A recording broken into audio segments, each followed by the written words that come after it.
All right, so show of hands. Who here loves eye complaints? Liars. No, nobody loves eye complaints. And I can understand why. The eye is a complex organ. It's difficult to evaluate. The way that you evaluate it and work it up is by using a slit lamp, which in and of itself is a really intimidating and complicated piece of machinery. You look at it at a glance and it's bells and whistles and knobs and levers, and it's just really intimidating. It's enough to make you run from the room, put back that eye chart, and grab the 80-year-old GI bleed on Coumadin.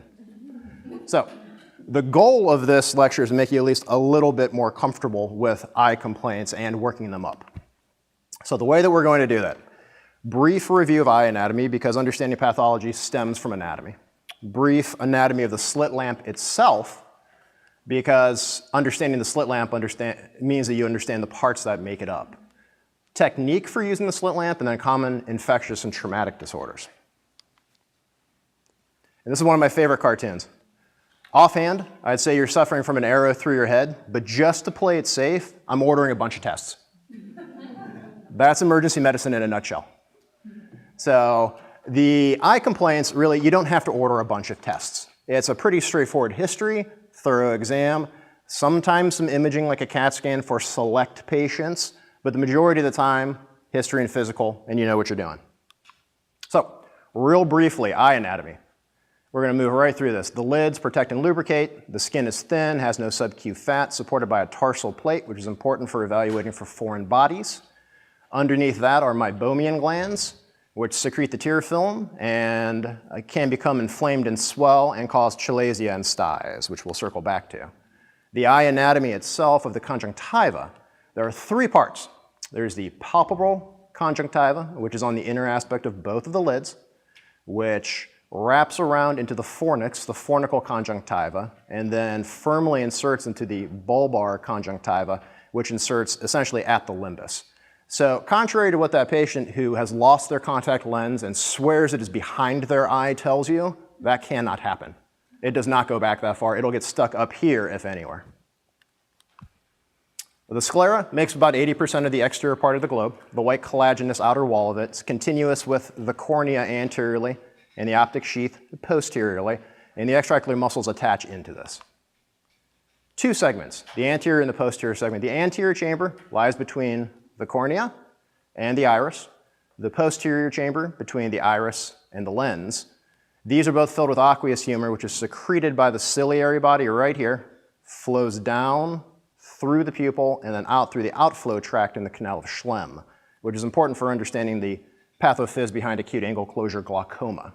The vitreous chamber is everything behind the lens back to the retina and the optic nerve. And that's filled with vitreous humor, which can sometimes liquefy with age, fall in upon itself, and pull off the posterior wall of the retina, causing a posterior vitreous detachment or a retinal detachment.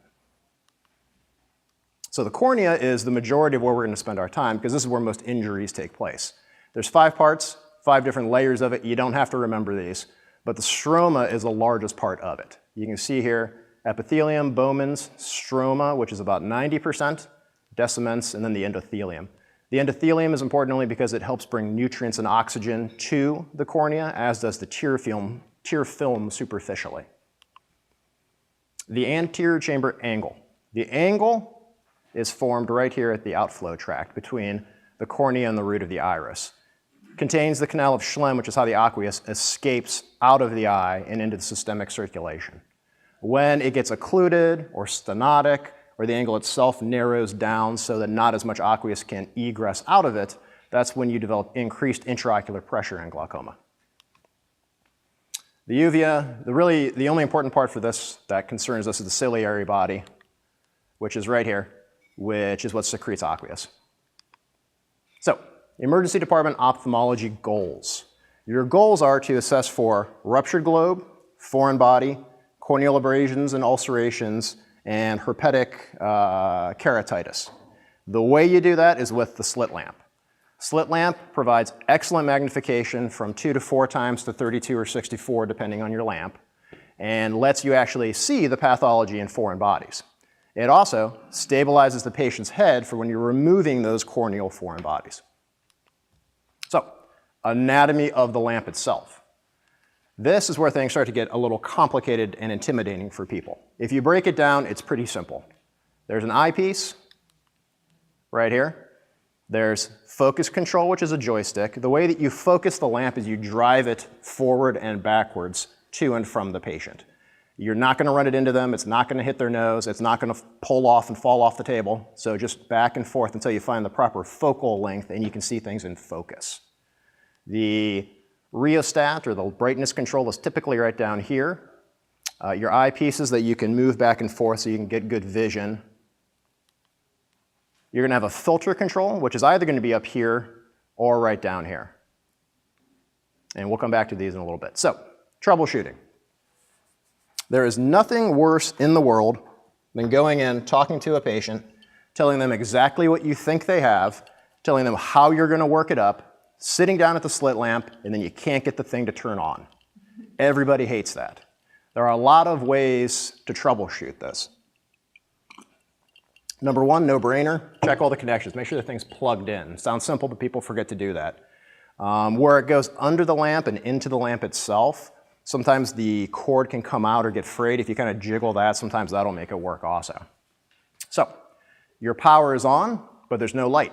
Your slit width can be closed all the way down, so no light is coming through. Your slit height can be too small, same thing in the other axis, all the way closed. Your bulb can be burned out, and if that happens, there's nothing you can do about it. Or the bulb's not positioned correctly, which again, somebody other than you has to fix. You can't move it. There are two ways that this scope locks. One is this locking nut right here. The other is this locking bar. Don't ask me why there are two ways to lock this thing. I have no idea. But if you can't get the scope to move, it's generally because of one of these. So first thing you should do when you sit down is open both of those up and make sure that you can drive the scope back and forth.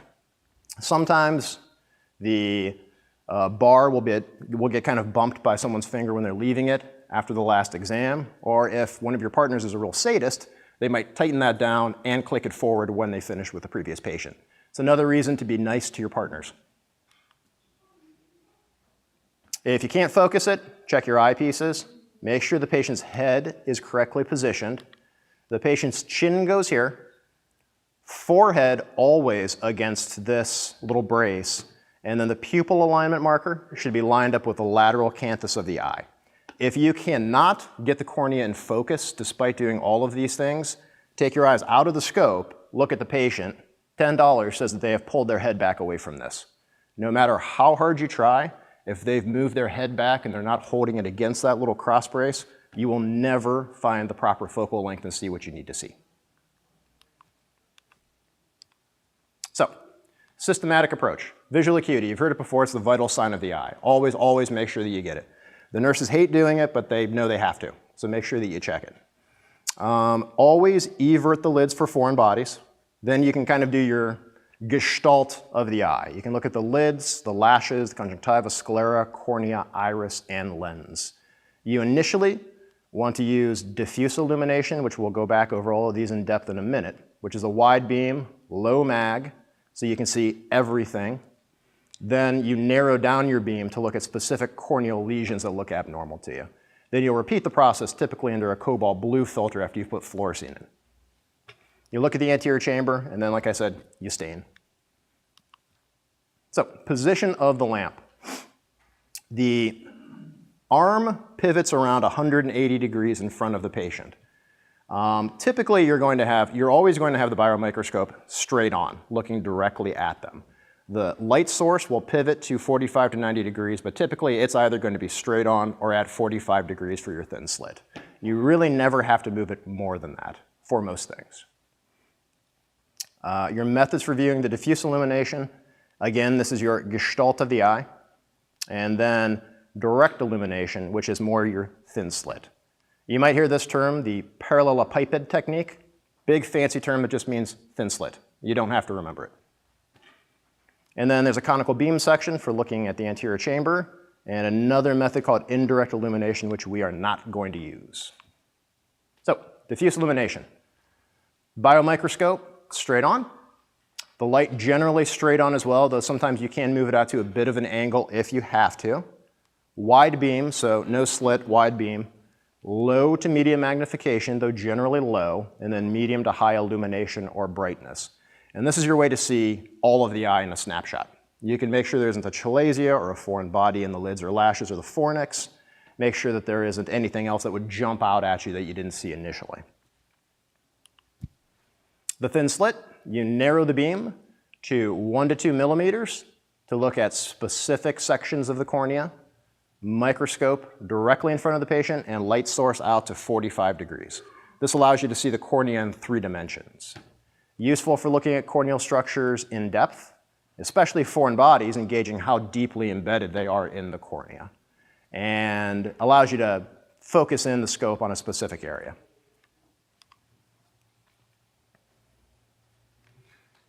And this is basically how you do that. You can see here, thin slit at a 45-degree angle. The light source is being directed like this. This is the anterior cornea, the posterior cornea, and then in between is the stroma, which is again about 90% of the cornea itself. If there was a foreign body, you would be able to see how deeply embedded it is right here. And then you can scan back and forth across the eye. Foreign bodies are typically going to be lodged right here. But if it's the other eye, things are reversed. This is going to be the anterior, this is going to be the posterior, but other than that, the same rules apply. And then you systematically scan back and forth across all of the cornea to make sure that you're not missing anything.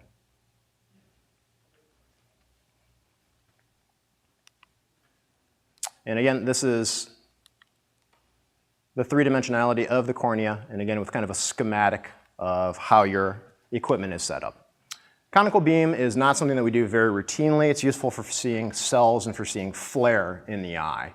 This is basically, it's taking the thin slit straight on and shrinking it down height-wise, so you get a small dot of very bright light, which you then project directly over the cornea, so you can see cells and flare, basically like this. Small, bright light directly onto the cornea, and you can see cells and flare in the anterior chamber. This is called the Tyndall phenomenon, not to get too physics heavy on you, but I'm kind of a geek and I enjoy this stuff. But the Tyndall phenomenon, which we've all seen, is when light shines in through a window, illuminates dust kind of floating in the air before it hits the ground. In this analogy, the sun is your light source, the window is the cornea, the room that you're standing in is the anterior chamber, and the floor is essentially the lens. So all of these little particles of dust that are floating around are going to be cells, or if there's a lot of them, flare in the anterior chamber. And when you look at this under magnification, it'll look like this, and you'll see them kind of just wasping around. All right, ocular infections. Simple stuff first. Chalazia, internal hordeolums, obstructed meibomian glands that result in inflammation, typically present with eyelid swelling and erythema and evolves into a painless, rubbery, nodular lesion. This is always classically described as painless. In reality, a lot of the time there's going to be some tenderness involved with this, which is why the patient comes in to see you in the first place. Treatment is essentially the same as a Stye: compresses, erythromycin ointment, sometimes an oral antibiotic like doxycycline, especially for refractory cases. This is a chalazia. Styes, infected glands at the lid margin, which again cause localized tenderness, swelling, and crusting.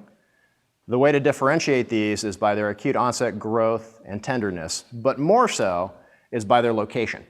Chalazia are always going to be within the lid itself, whereas styes are going to be on the lid margin. And styes are going to be much more painful. Treatment for this is, again, warm compresses and an erythromycin ointment.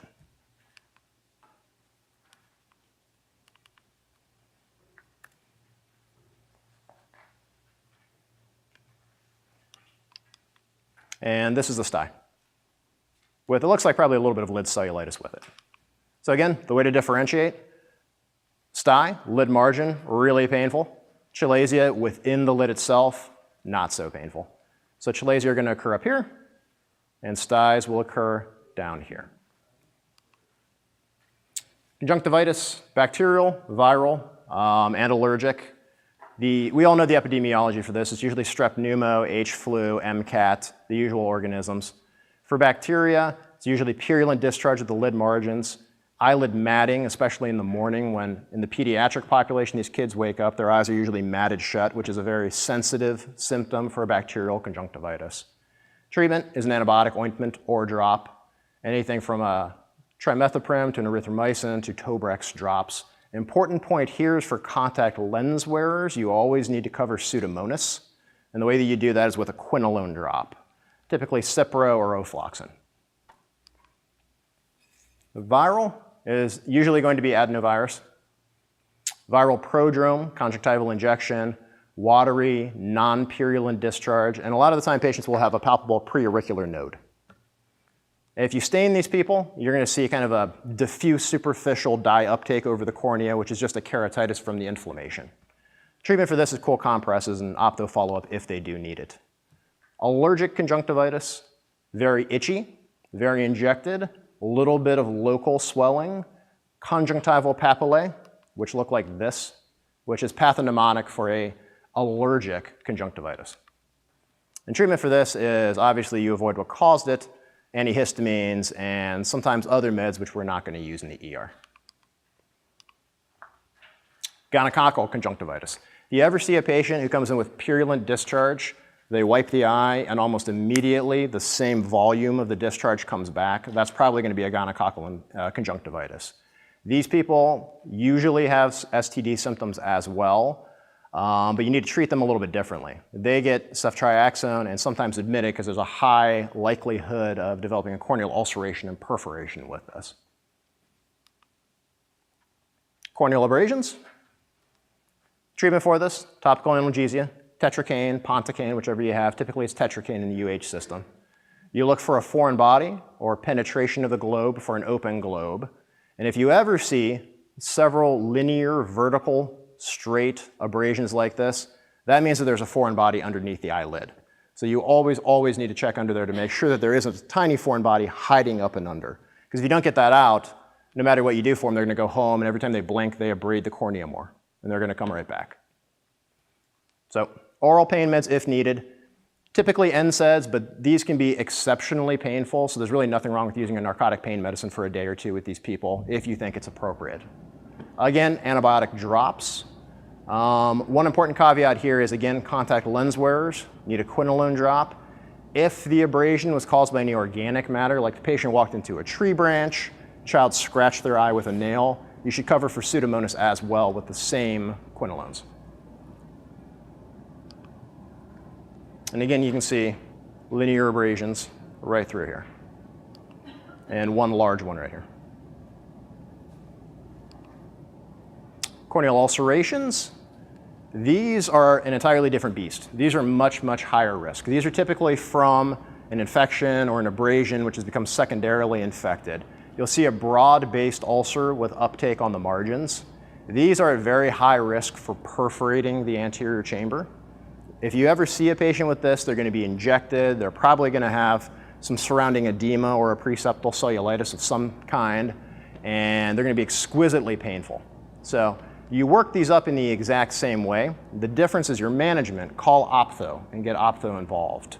All of these that I've seen, they send them home, but they see them in the office the next day, and they go home with a really aggressive antibiotic regimen.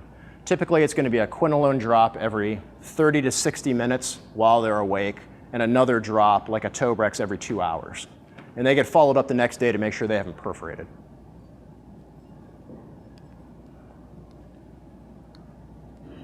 Large ulceration right here. What's this? Anybody know? Yep, hypopyon. This is basically pus in the anterior chamber. Really high risk of developing a globe infection called endophthalmitis. If you ever see this, really, really bad, make sure that you get ophtho involved ASAP. One of the other things that I said initially we're looking for is for dendrites and herpetic lesions. Dendritic lesions look exactly like this. Little dendrites, just like you would see in a book. Require an urgent ophtho consult. This needs to be treated with antibiotic drops like Viroptic oral antivirals like acyclovir, famvir, and usually an antibiotic dropped secondarily to make sure they don't get secondarily infected. Again, these can lead to corneal scarring and loss of vision, and this is the reason why we never ever put steroids in the eye. I've been doing this for 10 years and I can count, I think, on one finger the number of times that I've put steroids in the eye, and that's only because ophthalmology asked me specifically to do it. And it was for a foreign body that they wanted to soften up before they drilled out the next day. But this is why you never use steroids, because if someone has a small dendrite, which maybe you don't see on your exam, you put them on a steroid, you're going to increase viral shedding and replication, and you're going to cause a large geographic ulcer, which looks like this, which will scar the cornea and lead to vision loss. So small little dendrites here, which can turn into a large geographic lesion. Zoster ophthalmicus. This is typically with shingles and the trigeminal distribution of V1, ocular involvement with some iritis. The reason that this involves the cornea is because the nasociliary branch of the ophthalmic nerve innervates the nose to the tip as well as up to the cornea. That's why classically we always look for lesions in this area all the way down here, which is called Hutchinson's sign when you have a positive finding there. Anybody know how sensitive Hutchinson's is for herpetic keratitis, for having that in the eye?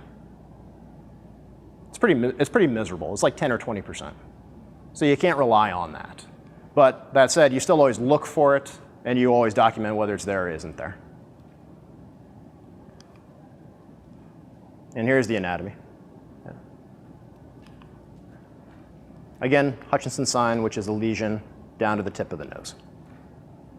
All right. Pre- and post-septal cellulitis. These usually follow a recent history of sinusitis or an upper respiratory infection of some sort, usually caused by strep pneumo, MRSA, or MSSA. The real important or crucial decision point here is that you need to differentiate between preseptal and postseptal cellulitis. The other terminology for this is periorbital and orbital cellulitis. The way that you do that is a couple of questions. One, any proptosis. Two, any pain with extraocular muscle movement. Three, resistance to retropulsion on the globe. And four, decreased visual acuity. These are the three that I generally ask. Even if they don't have an infection behind the eye, if you push on somebody's eye, I've never met anybody who said, yeah, that feels good. So really the other three are more helpful for you. When you're on the fence or if you suspect there's postseptal extension, you really, really have to scan these people to make sure that they don't have a retrobulbar abscess or osteo or periosteal abscess. Treatment is inpatient for postseptal with broad spectrum antibiotics, but if it's a mild preseptal, you can generally send these people home with something like Doxy, Augmentin, Bactrim, your usual skin and soft tissue players, which cover MRSA as well. One caveat is in children under the age of 5, there's a high rate of bacteremia and meningitis with this, even preseptal cellulitis, so a lot of the time they're going to get admitted. So, and this is the septum. The septum is one of those things that was kind of a nebulous term that I never really understood exactly what it was until I did a little homework on it. But the septum is just a fibrous piece of tissue that encircles the anterior orbit right in front of the globe. And you can see in cross-section here that the septum is what differentiates the front of the eye from the back of the eye. And you can see why postseptal extension becomes more dangerous, because when it comes back here, it starts to involve the more crucial structures. And that's what accounts for your symptoms. Pain with eye movement because there's inflammation on the extraocular muscles, decreased visual acuity because of inflammation and mass effect on the optic nerve, and proptosis because it's a confined space that has a new space-occupying lesion in it that's pushing the eye forward. So if you think about it anatomically, the symptoms really do make sense. And this is why you always have a high index of suspicion for this.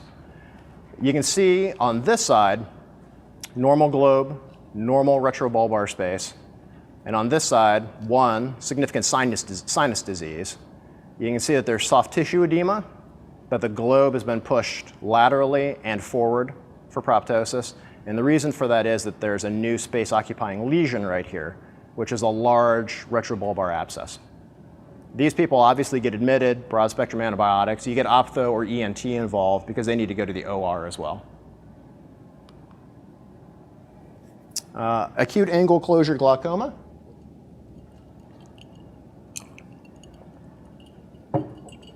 This is due to increased intraocular pressure, like I said before, due to obstruction of the outflow tract of aqueous humor.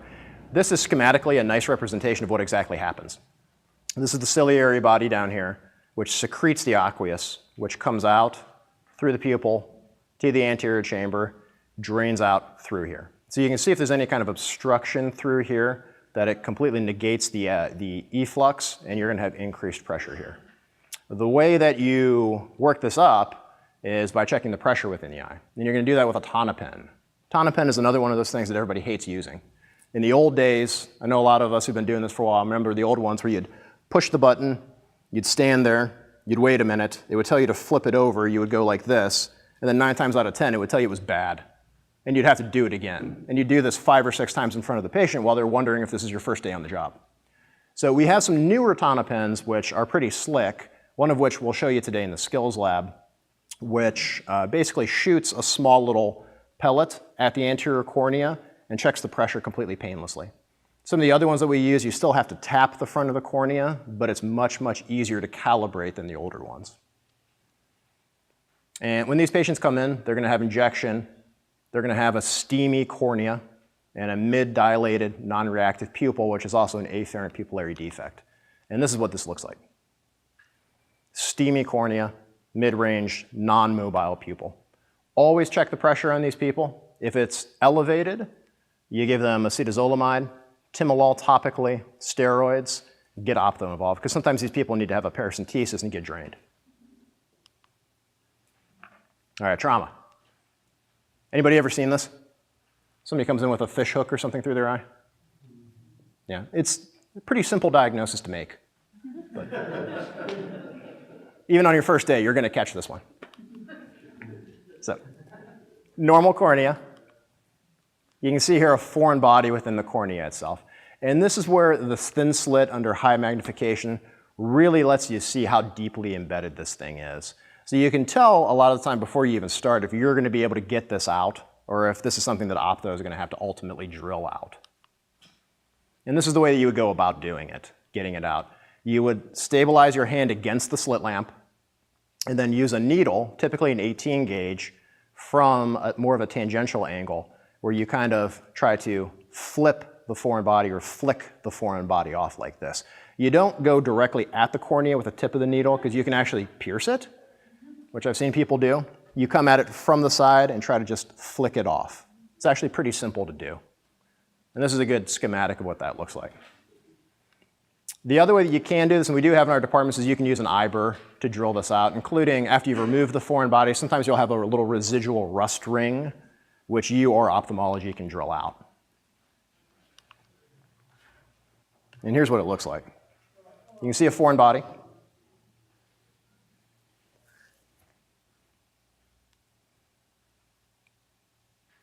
Here's the 18 gauge. I would come at this more from the outside at more of an angle.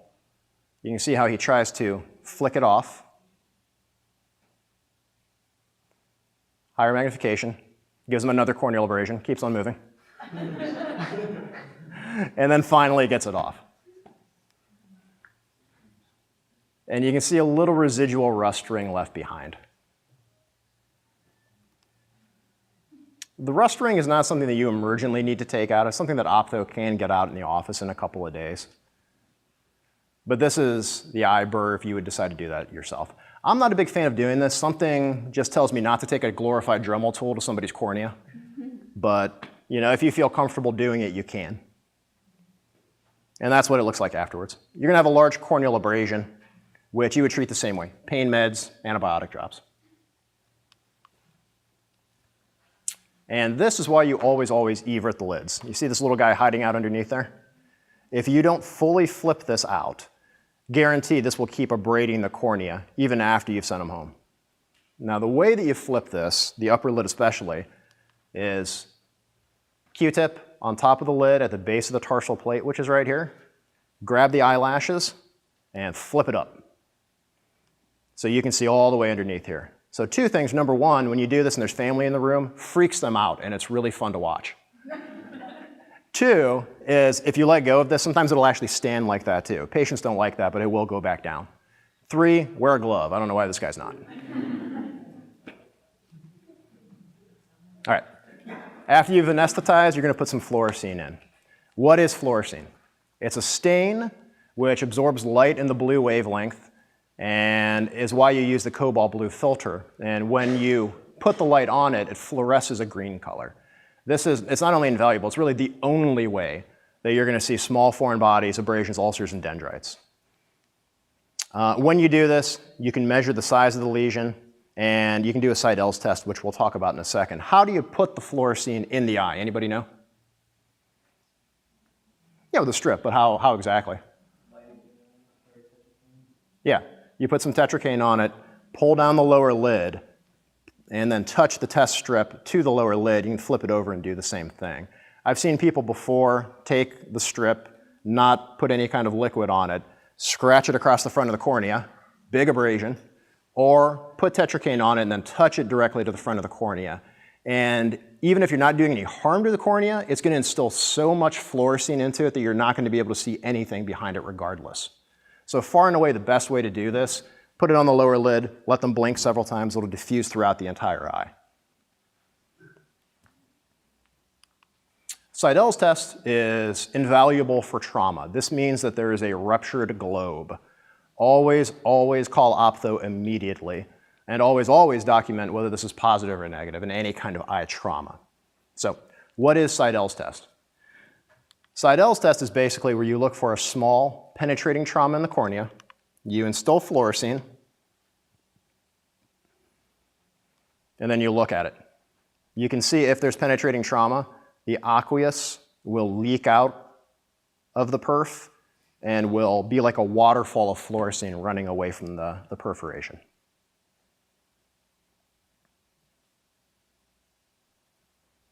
That's pathognomonic for an open globe. Call ophtho immediately.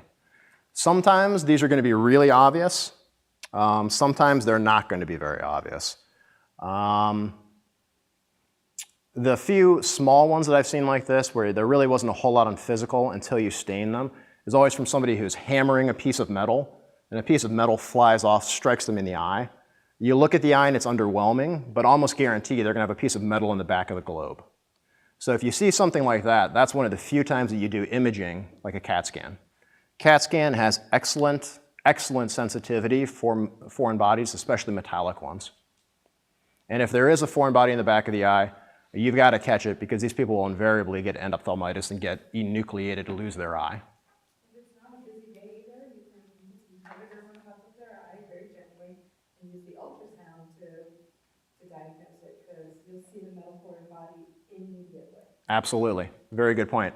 And normally I've got a big spiel I do about ocular ultrasound, but I took that out for today because of time. Oh, sorry. So that's okay. But we'll get back to the glue also. To the glue and the tegader. If you ever see this, this is an open globe. This is obvious. This is almost like the fish hook sticking out of the eye. There are 2 points to this. One, in the setting of trauma, it's always an open globe. But if you see a patient who just comes in with some mild eye pain and redness and they have a pupil that looks like this, obviously without this part, ask them if they've had surgery on the eye before because post-surgical pupils will always look like that. And it's a rookie mistake that somebody comes in for conjunctivitis. The new guy sees them, calls ophtho because they think they have an open globe, and they end up having pink eye. So just ask them about that. The other thing that you'll see on physical exam is this, what's called circumferential bloody chemosis. If you ever see this, that means that there's a more significant injury there also. And you can have globe perforations elsewhere, like in the sclera. You can have a big scleral laceration here too. That's pretty obvious. And that's even more obvious. I don't know if maybe the guy was fishing, the guy next to him was fishing, and this guy was like hammering something, but. All right. Hyphemas are much more common in blunt trauma to the globe. This is an injury to the anterior chamber that disrupts the vasculature supporting the ciliary body. You get pain, you get photophobia, you get blurred vision because the red cells come over the pupil and obscure the light refracting through it. On exam, you're going to see a dependently layering collection of blood in the anterior chamber. But it's not always this obvious. Sometimes there can be a tiny, tiny little meniscus at the bottom. So you really need to put these people under high magnification on the slit lamp to make sure that you're not missing this. Emergently, you get ophtho involved. There's not usually a whole lot to do for small ones right away, but they need followed up very closely because at 3 to 5 days, when the platelets begin to break down, they're going to rebleed. And that's when they develop an acute angle closure glaucoma and develop adhesions from these sneaky eye. So treatment, pain meds, no NSAIDs, obviously, because it's a bleeding problem, and get ophtho involved because sometimes they'll laser them, or they'll tap it, or they'll at least follow them up very, very closely. And this is an 8-ball hyphema. This is a complete hyphema. Every one of these that I've seen, the nurse brings the patient back to the room and says they have a blown pupil. And then you see the guy walking by you back to the room, and you're like, well, he can't have a blown pupil. He's up and walking around and talking. And you go and you talk to him, and the entire anterior chamber is full of blood. That's somebody that you call ophtho for right away. This is in contrast to subconjunctival hemorrhages. These are not dangerous at all. These make people very, very nervous, and people will always come in because they're terrified.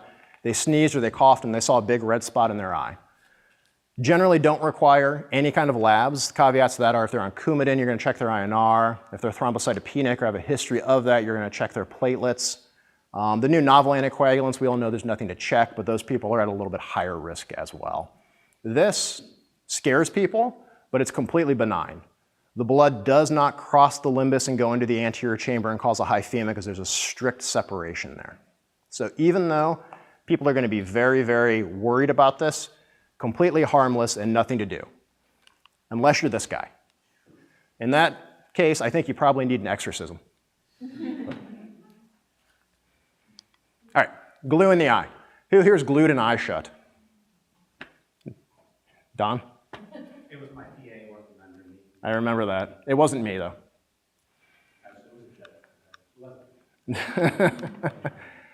It's actually not that bad. It's not that big of a deal. You generally still don't want to do it. But if you do get some glue in the eye, it's not the end of the world. Ophthalmology will actually use Dermabond in clinic. If they've got a corneal perforation, they'll put a couple drops of glue on top of it to close the anterior chamber. So what happens if you're gluing and you do get some in the eye? Call ophtho, they're going to have to follow up with them. But try to get off any of the large pieces that you can, some erythromycin ointment, and you can try some petroleum jelly to try to open the lids. Don't use anything more volatile, obviously. Bacitracin also works for that. Yeah, bacitracin ophthalmic. So what if you have somebody with a laceration right next to the eye that is very, very gluable, you don't think needs sewn? What can you do about that? Well, you can use a piece of Tegaderm, cut basically a small hole in it, and put it over the eye. This creates a barrier that completely seals off the lids from the possibility of getting glue on top of them. You can see there's a small little hole cut right here in the Tegaderm, which exposes the laceration that you can glue. You keep this here until the glue is completely dry and then remove the Tegaderm. That's still a little bit close to the eye for me. I probably wouldn't do that, but it's helpful more kind of out here and up here. Doesn't the Tegaderm get glued to the eye? No, as long as you don't put a whole lot on it. You still need to be careful and put it directly on the laceration.